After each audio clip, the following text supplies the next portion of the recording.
Okay, Metamoth, thank you very much for coming and speaking to me. Very much appreciate it. Can you tell me a bit about your role within the team and what it is that you do for QI software and specifically, of course, Dead Matter? Absolutely. So I work as a level designer on Dead Matter. That basically means I'm one of the people who go in and get their hands dirty making the world itself happen, I suppose.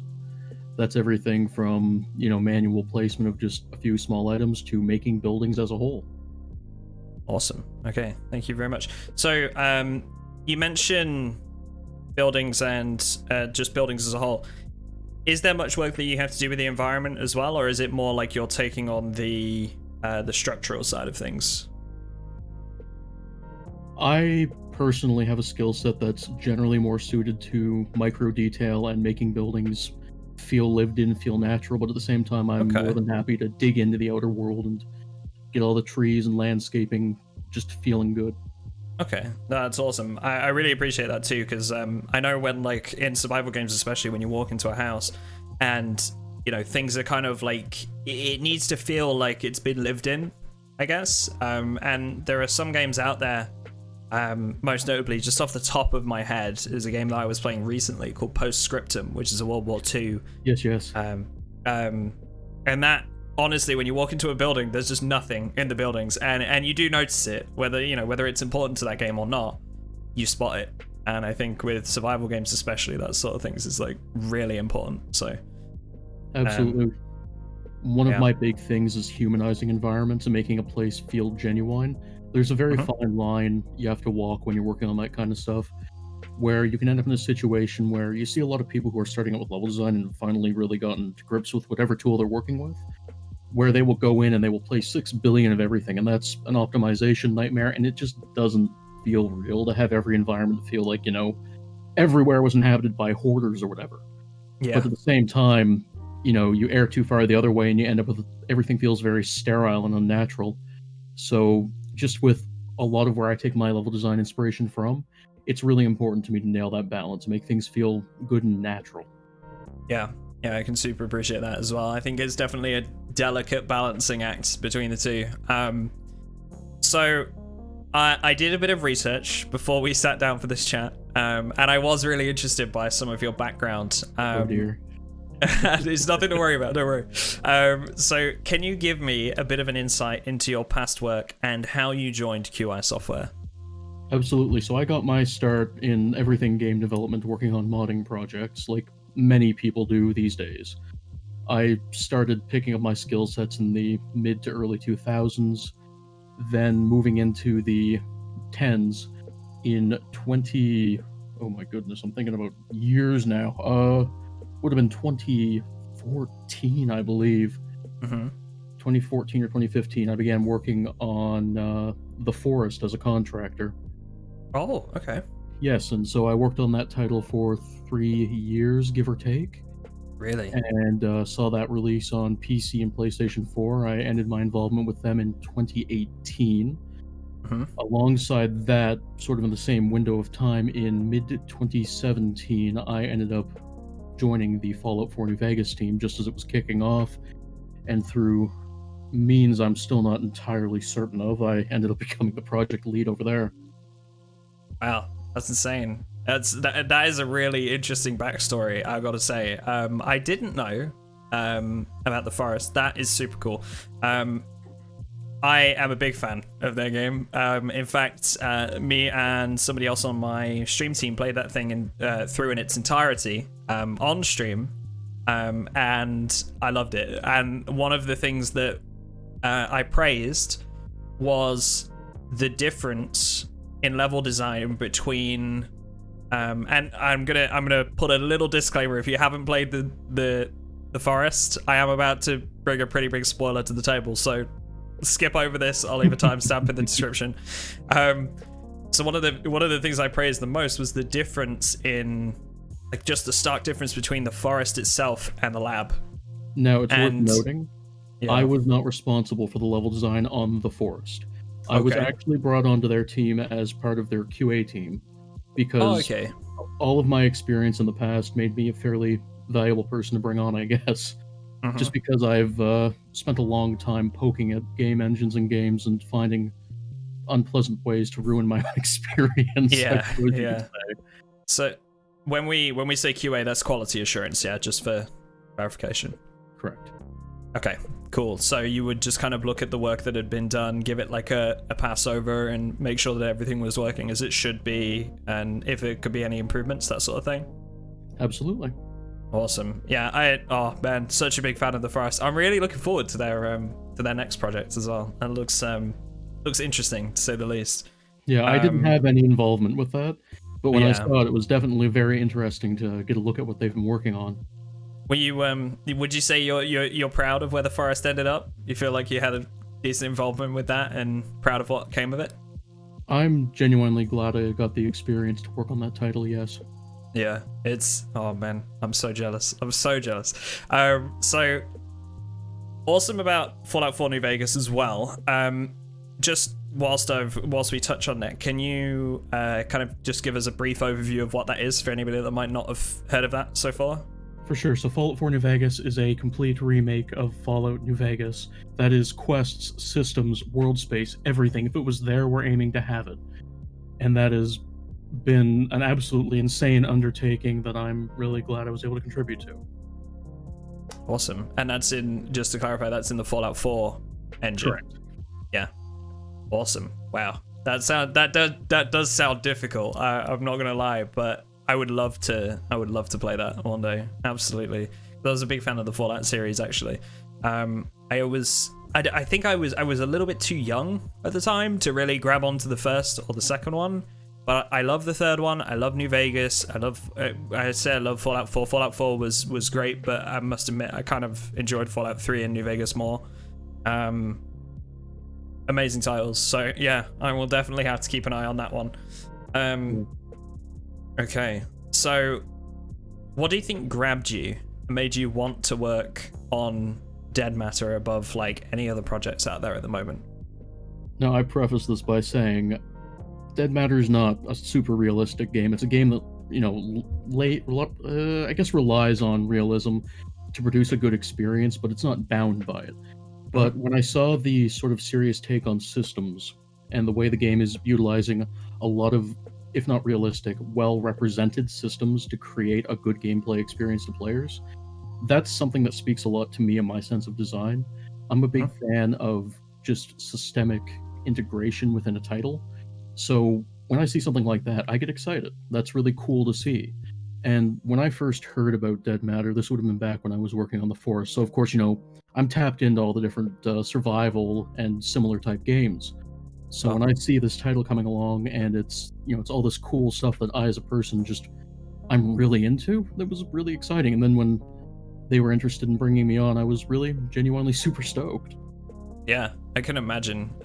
I think the way the systems work is something that I'm really excited by as well. Like just from, kind of the Project Zomboid kind of vibe, from things degrading over time to how the power will work and all these other things that come into play. The weather systems as well are crazy. Like those, I've already done an interview on one of those with the Disseminate, and that was insane. Like that interview genuinely blew my mind while I was sat down having a chat with him. He's an absolute superhuman.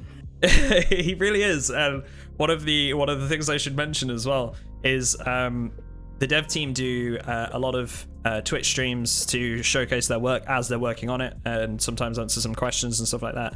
I think Disseminate is the only one right now who is also talking to chat, like his, like a streamer would, and he's actually really good at it. Like I was actually really surprised, because I think that's, it is a talent, and it was really nice to be able to like hear him interacting with chat and just kind of like answering some questions about the game, showcasing his work. It was really cool. So big shout out to Disseminate.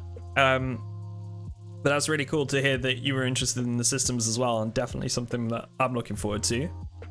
I think it's fair of me to say that level design is one of the most important factors of any game, especially one like Dead Matter where you're in a big survival experience. How do you go about making it feel as as real as possible, as lived in as possible, like you said earlier. It's funny because the example I come to isn't so much about it being lived in as making it believable. So something I did when I started working on Dead Matter is you can go and you can pull up the building codes for all the provinces in Canada. And so I sat down and I pulled up the fire safety and various building code regulations for Alberta. Now, Dead Matter isn't 100% realistic, and I'm not the kind of person who's going to spend hours, making sure every room meets the requirements for smoke detectors, sprinklers, and ensuring everything is placed with the proper distancing between them. That's crazy.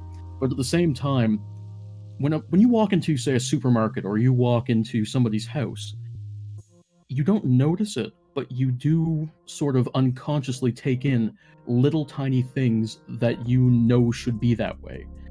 So when I go into an environment, I want to make it copacetic with somebody's impression of the way the world should be. It doesn't need to be one-to-one, of course, but as long as it creates the illusion that, yes, this is a real location built following a building code, it is, it could exist in the real world, that goes a long way to making a location feel like it's somewhere that exists and really tends to ground a game world.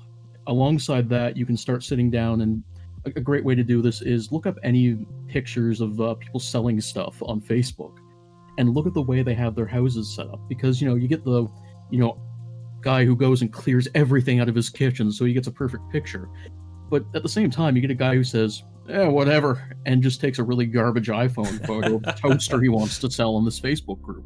And those images are actually really helpful for sort of being able to internalize what a person's home might look like and give you sort of reference for the kind of clutter and environmental details and stories you might want to tell.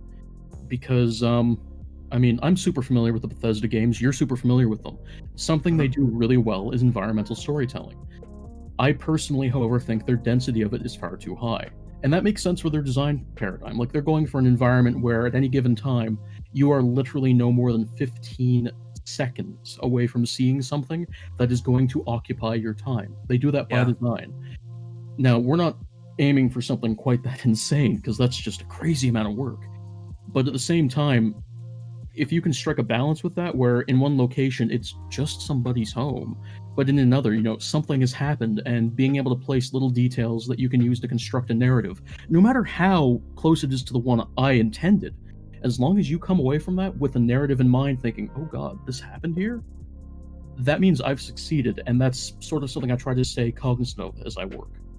That's really cool, actually. I really like that take on it as well, because I feel like I definitely agree with you. Environmental storytelling is insanely important, but I feel like it's something that a lot of people don't necessarily think about when they're sat down playing the game. Like, just the general consumer.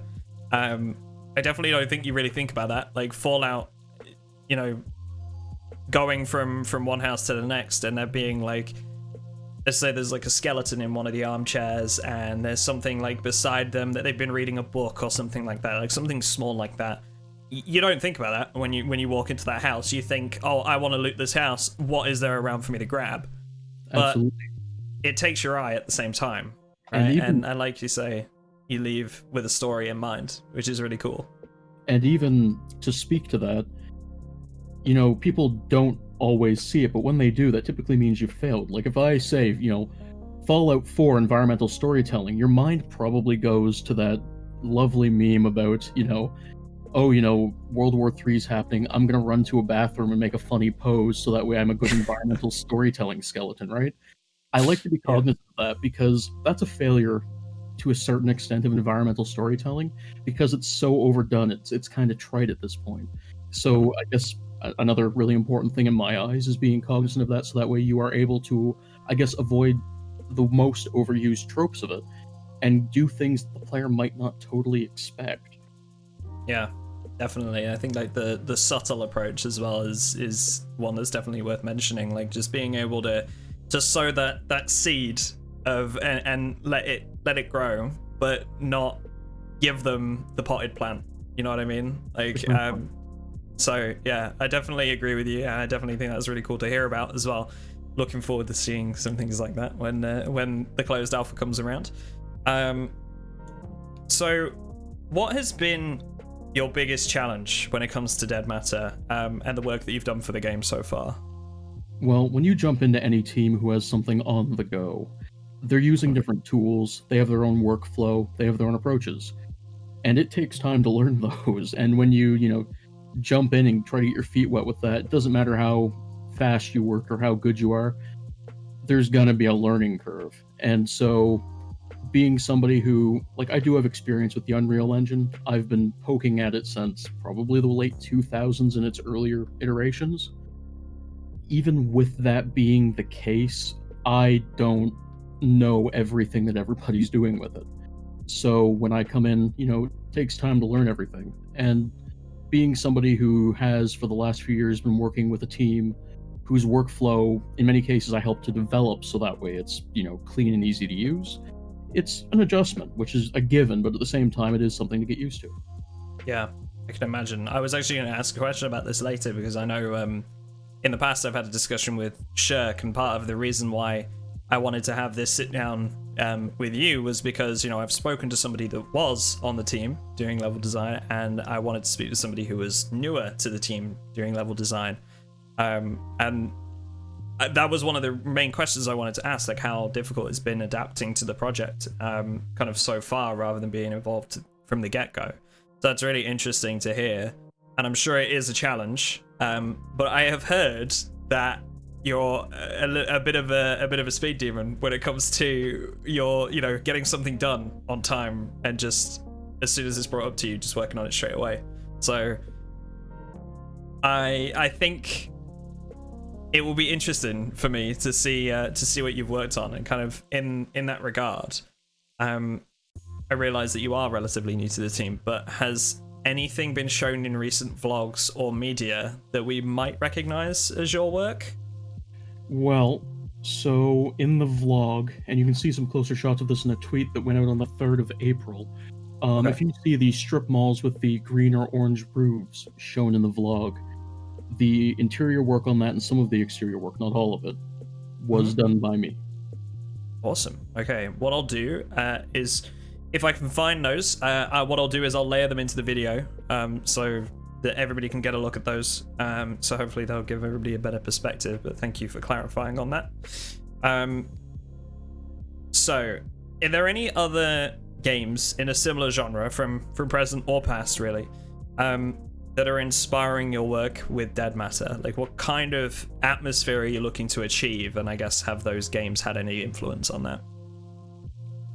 When I come into any project, I like to put together sort of a mental catalog of, hey, this worked, this didn't work, what can I draw from this? So sometimes I don't just draw the positive, but also the negative, so I can learn from it, or at least sort of deconstruct what I didn't like. So I sat down and I looked at games like The Division, which doesn't super lean into the same genre as far as its core gameplay loop goes. But at the same time, the environmental design on that is just absolutely masterful in places. It really So is.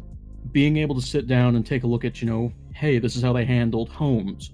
This is the way they broke up their environment or reused their assets cleverly to create a little more variety without, breaking the bank or just overdoing things is really helpful. At the same time, you sit down and you look at a game like DayZ, and the engine that DayZ uses is effectively probably one of the worst engines possible for interior level design.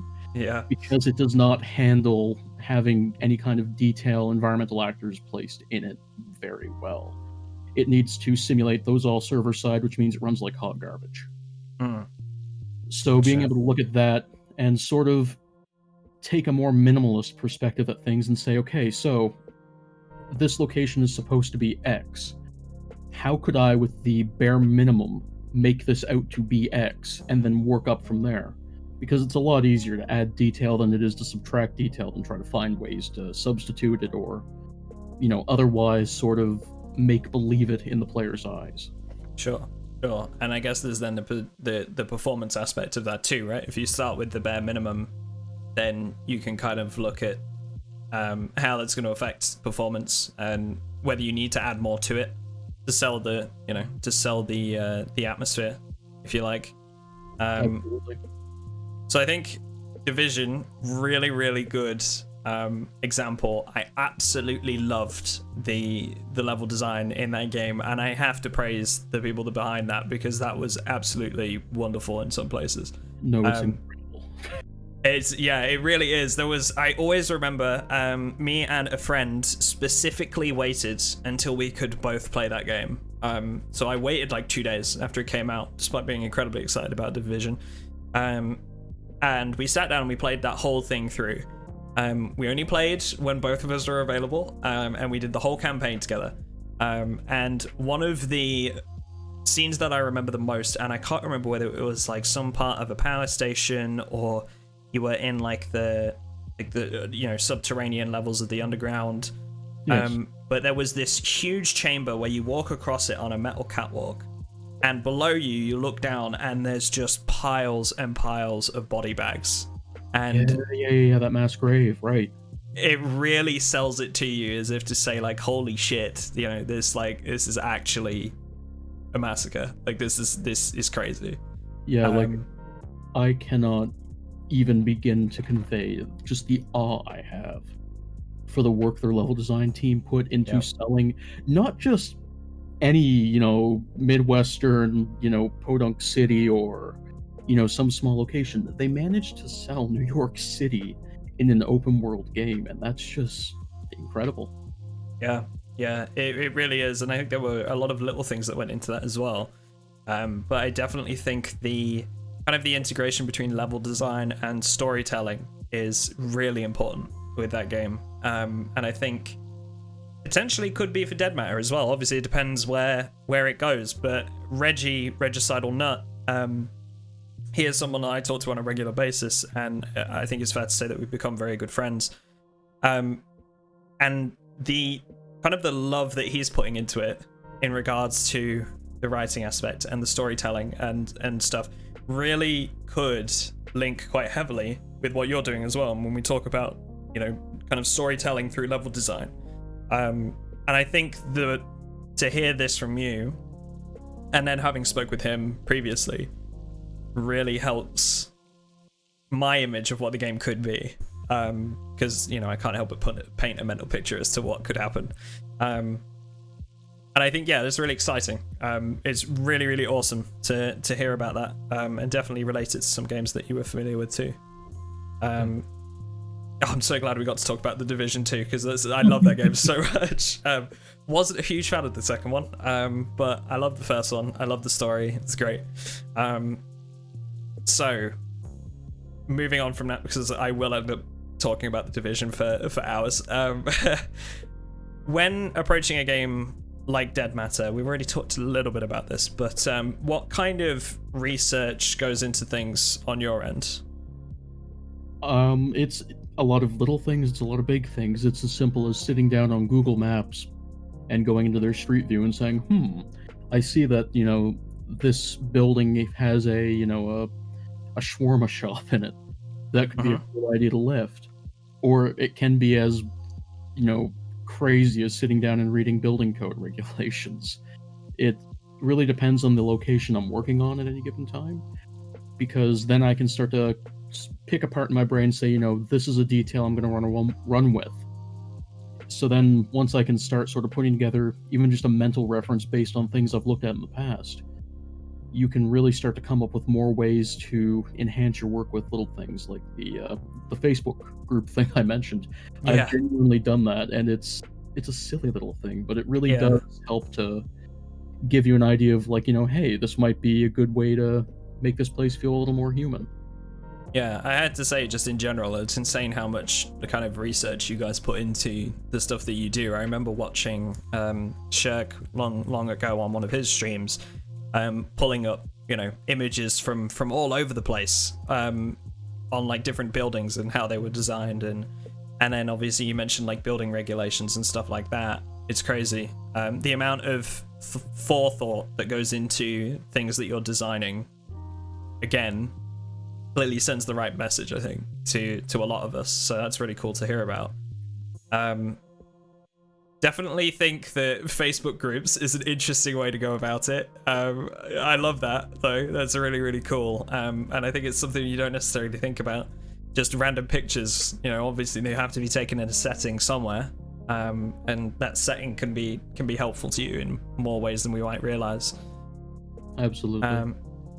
Cool. Okay, so with closed alpha just around the corner, do you have any worries or concerns about how players might receive your work? When I put work into something like this, I like to take the approach that what I'm doing is being intended to give the player the best possible experience. When they walk into a building I've worked on, I want them to look in there, and at worst, I want them to say, "Yep, that's a building, all right." And at worst, or at best, I want them to be able to say, "Wow, this, there's a story in here, and I connect with it." Or they walk away coming up with their own narratives based on just the little breadcrumbs I've left behind. Mm-hmm.